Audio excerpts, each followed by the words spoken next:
So I'm John Seed. I'm the Group Director for Strategy and Development at DAR Al RIYADH, which is an established Saudi technical consultancy. My past history with data centres stems back over about 15 years, where I've been involved in doing technical and environmental and sustainability due diligence on data centre construction. I worked at the European Bank, which is an entirely green investment bank, and was involved in data centre investments across the whole of Europe and Northern Africa. So today we're providing sustainability consultancy services, and we have a very keen interest in sustainability around data centres. So before the other esteemed panel members introduce themselves, I'll just give you an overview of what this panel is going to be discussing today. Why is sustainability a big issue for data centres? So firstly, at the end of last week, we had Halloween. I'm sure many of you went to Halloween parties and many of your children were involved in Halloween. Coming to this conference, I see a lot of people who get very excited. We're talking about kilowatts, megawatts, and gigawatts. For me, this gigawatts, megawatts, kilowatts, it's like a terror for me. It's like going to Halloween again. Because all I can think about is that this is a massive power requirement for Saudi Arabia and for the world. We're in a situation with data centres right now where the whole of the data centre community in the USA is generating around 35 gigawatts demanding 35 gigawatts of electricity. And the whole of Saudi Arabia at the moment is only generating 55 gigawatts of electricity. So that gives you an idea of the power consumption that's required by data centres. We can see, we've heard today about, from Eric and others, we've heard today about the potential for the growth of data centres in Saudi Arabia within a very short period of time, in the next 5 years, to get up to 1.3 or 1.5 gigawatts of energy. So we have to ask is where is that energy going to come from? Because at the moment, most electrical energy in Saudi Arabia is being generated from burning fossil fuels, from burning gas and from burning oil. And therefore, there's a significant amount of carbon being produced from that. So to give you an idea of scale, we heard earlier about Eric talking about potential for 50 megawatt, 100 megawatt, 200 megawatt data centres. If we consider a 150 megawatt data centre, that one data centre or that campus of data centres is demanding as much energy as 100,000 households. That's the sort of energy demand we're talking about here. And also we've just heard as well from the recent speakers about the importance of cooling and the environmental control to optimise the use of data centres. Traditionally, a lot of that cooling has been using water, and therefore there's a significant amount of water required for data centres. So I am really honoured and delighted to be hosting this panel, to be considering these sustainability concerns. And I'd now like to go to my panel members and ask each of them to introduce themselves and also to introduce their interest in data centres. Adel, to you first. Yes, hello everyone, and thank you for including me in this panel and for speaking about sustainability. So my name is Adel. I am the head of the Datacentre Engineering Division at the DAR Group. Hello everyone, I would like to thank the organizer for allowing us to sit in this session. And my name is Dr. Mohammed Dighriri, and I'm in charge as a Director General Manager of Environmental Data Center at NCEC. I can say I'm in the middle way between considering the data center to support us in terms of running our business. On the other hand, we have to considering like the environmental aspect that we need to reduce it and maintain it from our center. Thank you, everyone. Assalamu alaikum wa rahmatullahi wa barakatuh. Good morning. First of all, thank you to the organizers for the wonderful events. I think we're discussing a very critical topic. My name is Mohammed. I'm the Carbon Department Director at TILAD Group, which is an environmental consulting company. And also I'm the founder and president of the Sustainability Professionals of Saudi Arabia. It's an NGO association established earlier this year, which has at the moment surprisingly more than 15,000 members from different nationalities, and not just in Saudi Arabia, from around the world. So, I'm here to talk about this important topic about, data centers and how they affect our sustainability strategies, and specifically from my expertise on the carbon neutrality pathway, and help Saudi reach its objective by carbon neutrality by 2060. Thank you. Adel, if I could start with you, I was going to start with a question asking about the history of data centers and the future growth of data centers, but I think Eric has stolen your thunder with his presentation very well. So maybe you could, because of your vast experience in data center development in the region, particularly Saudi Arabia, could you tell us a little bit about what you see in terms of energy demand for data centers in Saudi Arabia in the future, and what your thoughts are on where that energy is going to come from? Okay, and as you mentioned, Eddie covered that part of the growth in rack densities and in the size of data centers. So definitely we are witnessing soaring demand in energy, and not only Saudi Arabia but all parts of the world are currently experiencing shortages in power, especially developed countries. And I don't think anybody can cope with this rising demands of energy, especially when we want to cater for AI data centers, which are hungry for power, and they consume vast amount of energy, 100 to 100. Even recently we had talks about the 1 gigawatt data center. So to build a 1 gigawatt power plant, it takes at least 18 months or maybe 12 months if you are very fast and very quick.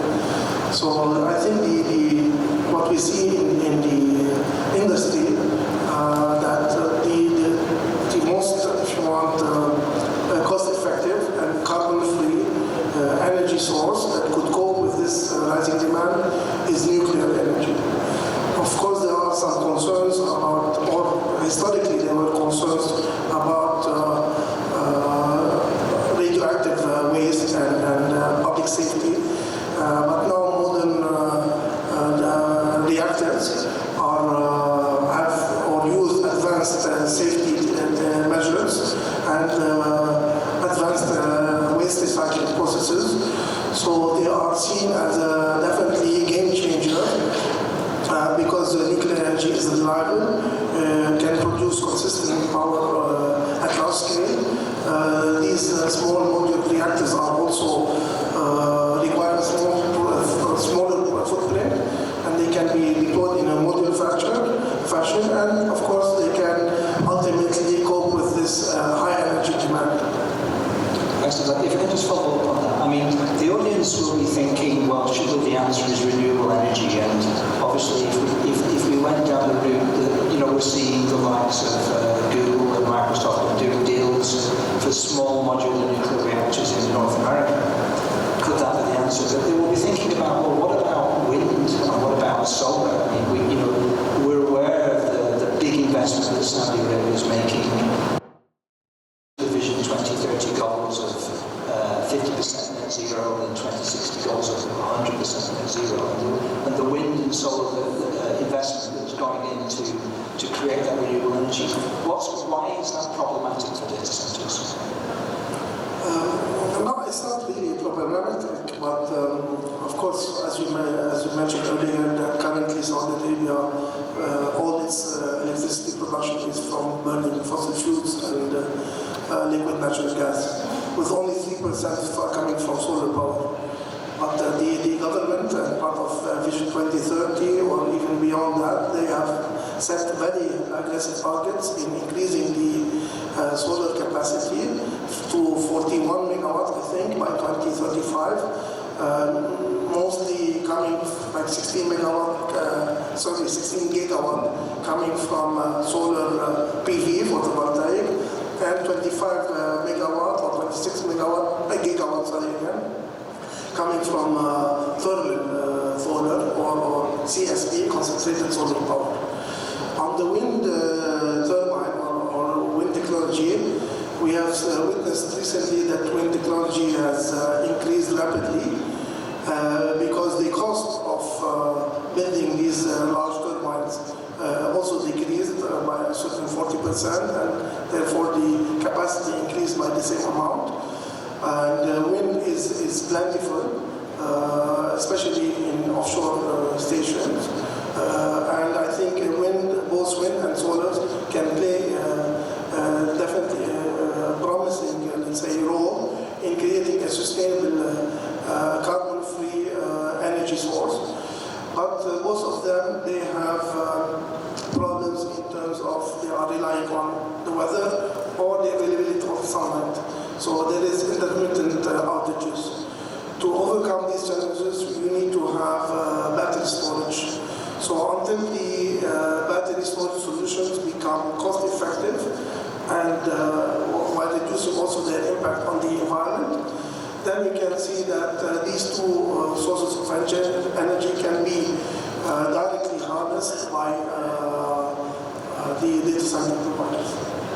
Thank you. Yeah, that's a very good point on the battery storage. So realistically right now, for the big hyperscalers and the potential 500 megawatt, 1 gigawatt data centers that we could see in the future, a dedicated modular nuclear reactor type solution might be the best way forward. Yes, it is somehow the best way forward, but of course there are multiple challenges regarding regulations. Especially when we talk about nuclear, the government has a lot of say to that. Public safety, impact on the environment, of course. So yes, I would think that small modular reactors are going to be a game changer because they can be rapidly deployed and they can provide, like I said, consistent power, unlike solar or wind, which are affected by weather conditions or sunlight. Thank you.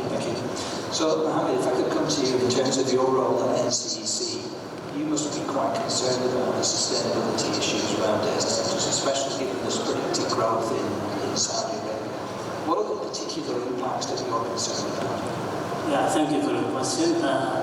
As you said, we have, as a National Center of Environmental Compliance, we are in charge in terms of maintaining the environmental sources to make it in the lower level in terms of waste management, for example, emission reducing, as well as using like green energy to make it like as a main goal for our Kingdom of Saudi Arabia to maintain these environmental sources. On the other hand, we are concerning as a National Center of Environmental Compliance to apply clear regulation to make these, say for example, entities they are using their own data center or using the other cloud, for example, providers their own data center to make it like or implementing like some national standard to make the energy of an efficiency way, as well as to reduce the emission in lower level, and to think about apply like waste management to make these data center to be applicable and useful for our goals as a center.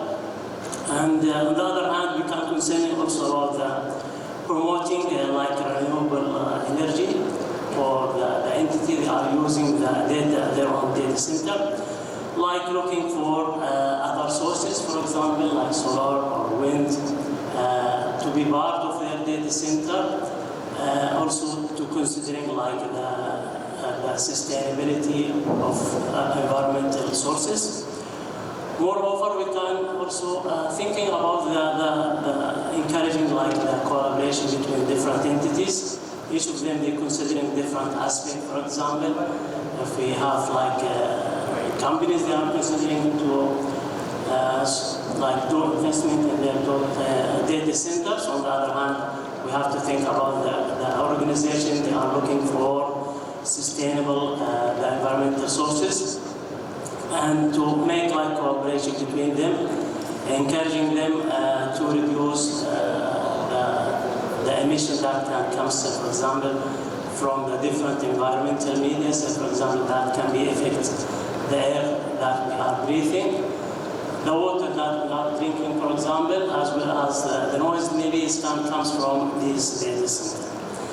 Moreover, we can also think about the accountability measurement, for example, to build like a framework for monitoring and reporting the forms of sustainability commitment to be also as a part of concern. Thank you. And you mentioned just then about the importance of monitoring and reporting. What sort of methodologies for data collection would you be considering in this respect, and how are you going to get consistency across the different providers? Yeah, thank you for your question. I think as a part or role of my duties or daily duties, we are collecting data from, say for example, we have considering like 5 environmental media that should be part of our daily duties. We have air quality, we have to consider it. We have water, we have to consider it. Noise, pollution, as well as the dust or the soil that we need to consider. In terms of data that we are, say for example, part of these environmental media, we are nowadays we are mature enough in air quality. We are collecting the data from around 240 air stations around the Kingdom of Saudi Arabia. We put them in a stage of processing of data in terms of doing like data acquisition, doing data transforming, as well as the storing this data, and present it to the decision maker who's in charge to maintain, for example, the environmental sources, and also to give like early warning or advice for the public who's get this data in the end to maintain the environment that we are living in. That's it. Thank you. So Dr. Mohammed, coming to you. We've heard from Adel about the potential to use renewable energy in the future, but we have hundreds, in some cases thousands of data centers in some countries at the moment operating using fossil fuel generated energy, and claiming to be green and sustainable through using something called carbon offsetting. Could you explain what carbon offsetting is? Is it something that we could look to in Saudi Arabia? But also, what are the problems with carbon offsetting? That's a very critical question, especially nowadays that Saudi Arabia is transitioning to, go to carbon neutrality by 2060. And the problem is, as you mentioned clearly, that companies use this as a tool to greenwash their, energy use, and data centers, are guzzlers of energy, and they consume lots of energy. So the trick here, the carbon emissions and the carbon offsetting is relatively new in the Saudi market. It's not new in international perspective, but when we talk here in the Saudi market, there's the National Center for Clean Development Mechanism that they govern, all of the renewable kind of sources and the energy schemes, and it's under the Ministry of Energy. There's also the Voluntary Carbon Markets Company, which was launched about 2 years ago with the launch of the Saudi Green Initiative.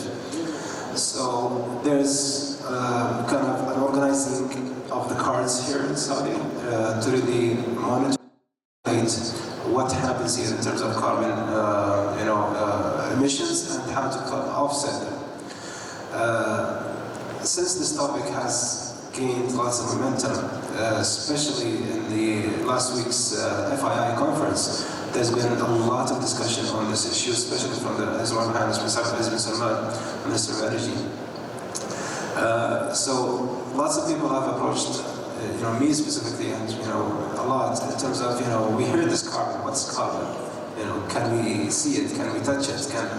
So one of the challenges that companies use in their advantage is the lack of awareness and the lack of knowledge of the people really operating these buildings, operating these data centers, and so on. So in addition to that, when we have the lack of awareness, there's also the lack of accountability. So that's why the Saudi government is really launching these centers, launching the VCM, for example. They're complying with the Paris Agreement. They're complying with different, commitments, like, for example, the Kigali Initiative, part of the Montreal Initiative. So at the moment, there's lots of efforts to really regulate that and make these companies and data centers accountable. The second, for the carbon offset, carbon emission, is the actual efficiency of it and the carbon offset. So, CEO of Aramco during FII mentioned that 1 megawatt of renewable energy from wind is equivalent to 50 tons of plastic to recycle. So let that sink in a little bit. 1 megawatt is equivalent to 50 times that in terms of weight and volume. So there's a lot of efforts that needs to be done into place. And when we talk about the carbon offsetting, where are you offsetting your carbon? Are you purchasing credits? Where are these credits coming from? Are they really validated? So there's a lot of issues right there. And as I said, in Saudi Arabia, there's still a lot of limitations in terms of the carbon market. Even though the efforts are there, and we're going to see something big launched during COP16 in December, during the COP16 event. So, talking about the carbon in terms of the emissions coming from data centers is a lot, and we are still in the beginning of really advancing this. Thank you. And in terms of carbon mitigation, we are aware of big programs like the greening of the whole of the Middle East and Green Riyadh and programs like this. 17 million trees being planted in Riyadh, billions of trees being planted across Saudi Arabia. Can that not be used in terms of offsetting for the data centers? That's one solution, of course, and that's the most kind of evident, clear pathway to it. But I would say it's the least effective, and there's lots of solutions that we need to do before reaching that stage. And that's what companies are doing, is kind of like purchasing these credits and planting these trees in Kenya, in the Amazons and so on, and Saudi Arabia as well. But there are more things that need to be done before we reach that stage. The energy efficiency side, the cooling of these data centers. Our previous speaker said that one of the racks has more than 2,000 fans to cool just one rack. Okay, how much energy is that consuming? Okay, what are the technologies behind that? So there are lots of procedures that need to be done in-house for the data centers before we reach that stage. But that's a solution for a company that really has, a short-term goal to go to. Thank you. I mean, there's an interesting statistic just following on from that today the combined energy consumption from both Google and Microsoft data centers is more than 100 different countries.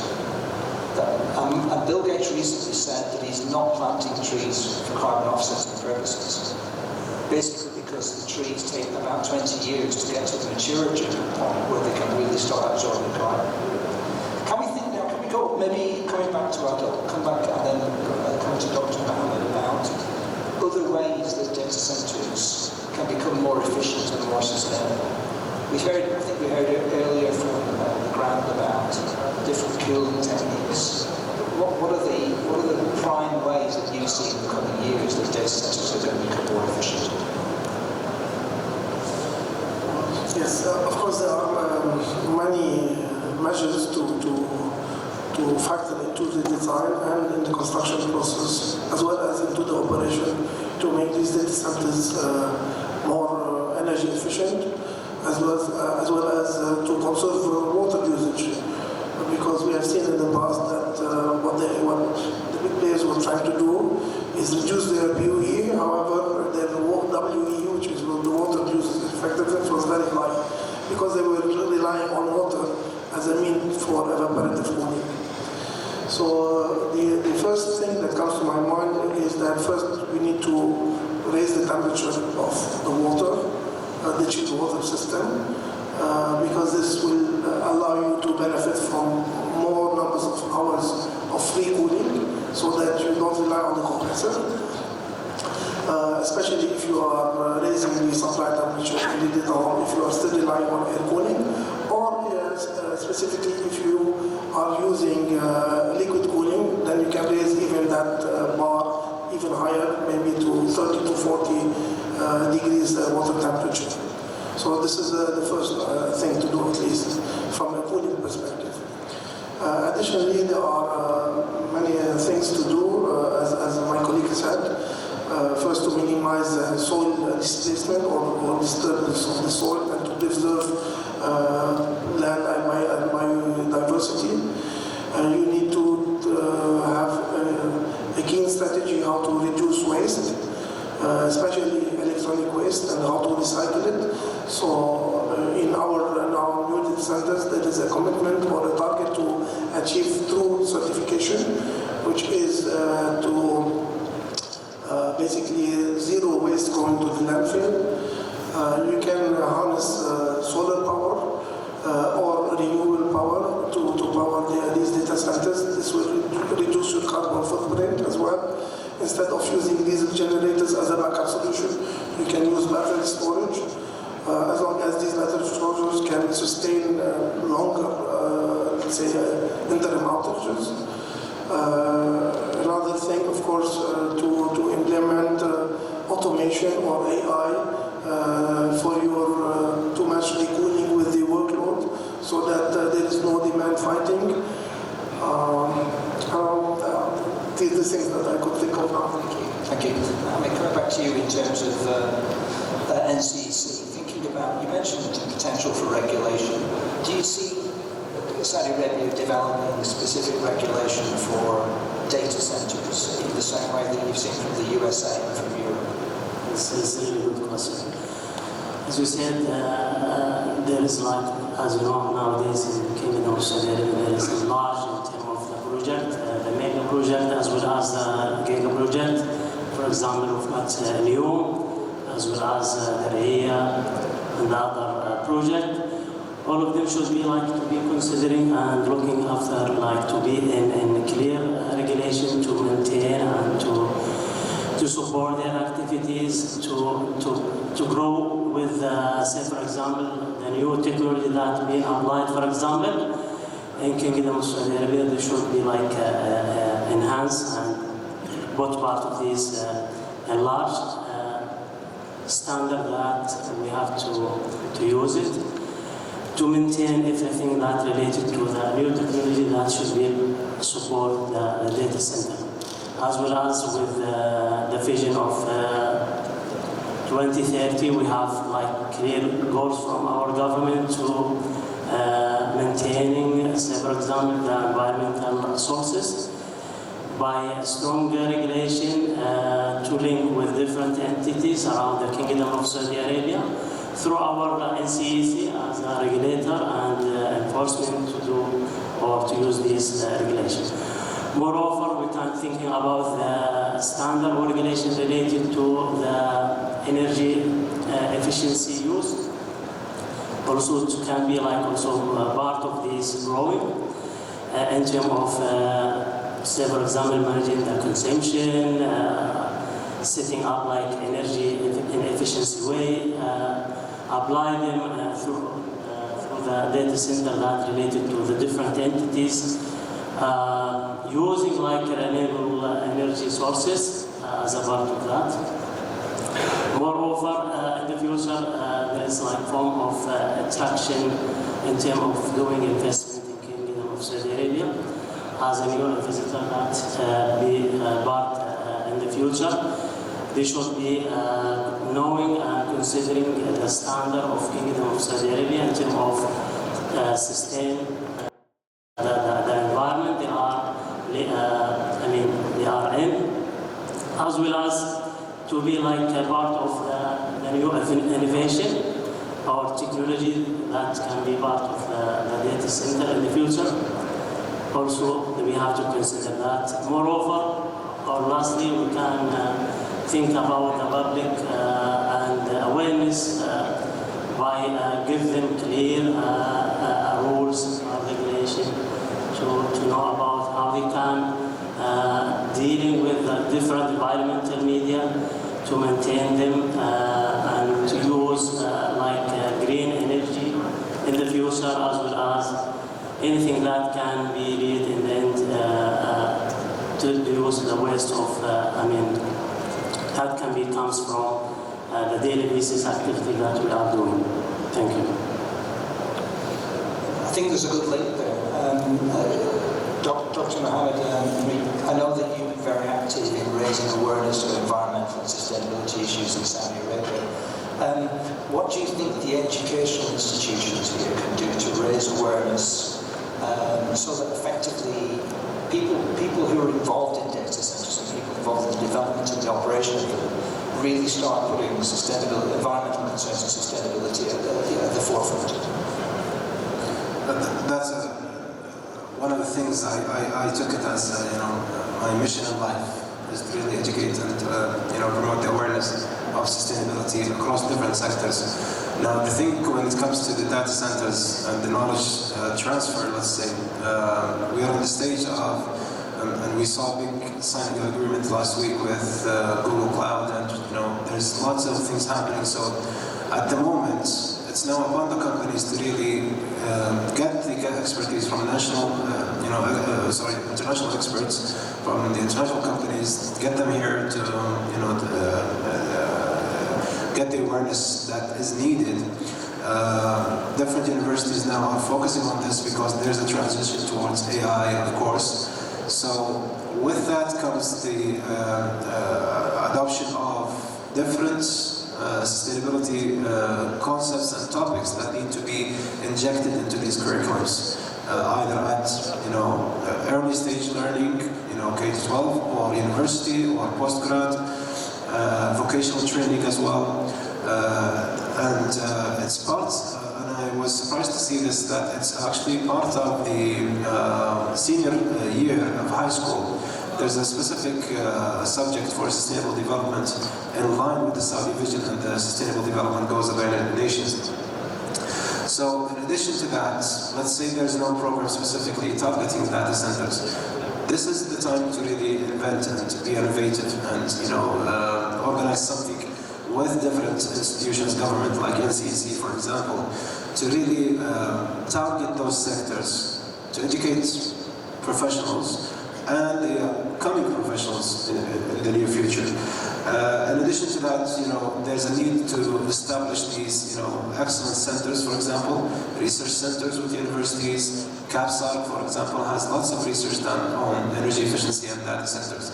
So I wouldn't say there's a lack in education programs. There is, but we still need to ramp it up, especially with what the involvement happening with data centers and technology and AI. So it's upon us, that the problems that we will face to really take a step forward and do the collaborations needed. And part of the Sustainable Development Goals is the partnership. It's goal number 17. So I think it's all about collaboration at the end. Adel, if we could come back to you for the last question. Now, we're seeing really strong promises and commitments coming from the likes of Microsoft, Amazon, Oracle, Google, in terms of net zero by 2025 or net zero by 2030. Where do you actually see the risk? Thinking back to Eric's presentation and the way that the data centers are going to develop in terms of hyperscalers and co-location data centers and edge and everything else. Where do you see the risk will be? Because if these major hyperscalers are going to be committed to delivering net zero in their data centers, do we have anything to worry about? It's not that we will have to worry about it. No, it should be a commitment to the life, and especially these big players. They prioritize sustainability and life safety among everything else. So because these large corporations, they have sustainability and targets and ESG goals. Now, as you mentioned earlier, that most of them, they were advertising their 100% carbon neutral status through REC or renewable energy certificates and purchase power agreements. But these two cannot be the sole foundation for building a sustainable future. However, there are many now, if you want, green solutions that could be adopted in the future to achieve this carbon neutrality. Speaking of green hydrogen as an example, green hydrogen is the process of producing or using electrolysis to produce hydrogen from water. And this process occurs without any greenhouse gas emission. You use that hydrogen using fuel cells, which are technical devices that can convert this hydrogen through a chemical activity to produce electricity. And also this process occurs also without any carbon emission. Now, although hydrogen has a very high energy content, let's say around 33 kilowatt per hour, so that means there is a multiplier factor here.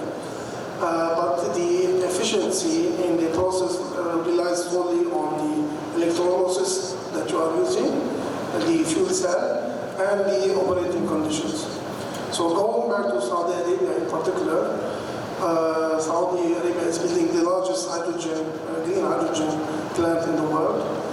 And where we see in the future that if you combine these technologies or these sources of energy by, as an example, using small modular reactor to produce green hydrogen, then you have this multiplier, and this could at least drive cost dramatically, and perhaps the cost of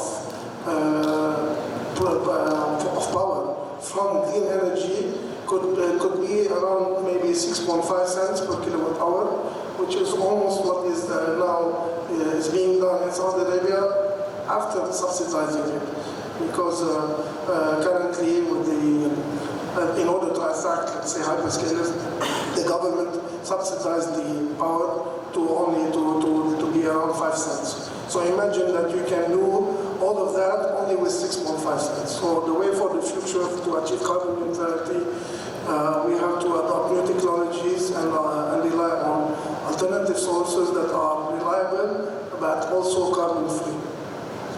Thank you very much. So we're at the end of the panel now, and just to sort of wrap up really with a few statements. I think what we've heard today is that the energy demand that we're going to see from the exponential growth in data center capacity in Saudi Arabia is going to be significant. It's going to be national scale energy demand. However, we know Saudi Arabia is already committed to producing green electricity because of the commitments for 2030 and the commitments for 2060. We know that data center providers and hyperscalers in other countries and the big American hyperscalers are already looking at things like packaged nuclear reactors to be providing green electricity to make their data centers more sustainable. And we know that there's the potential for wind turbines and solar power combined with battery storage to be providing green electricity to the data centers. We've also heard about, from some of the OEM technology providers as well, about how water usage can be reduced significantly in data centers. So I think we can end on a positive But we know that the technology is there and the capacity is there. The importance going forward is going to be linking the two, linking the growth in data centers in Saudi Arabia to the growth in sustainable solutions to provide that green energy and to reduce water in these facilities so that we achieve truly sustainable and green data centers. I'd like to thank all the panel members today. It's been a very informative panel. Thank you very much.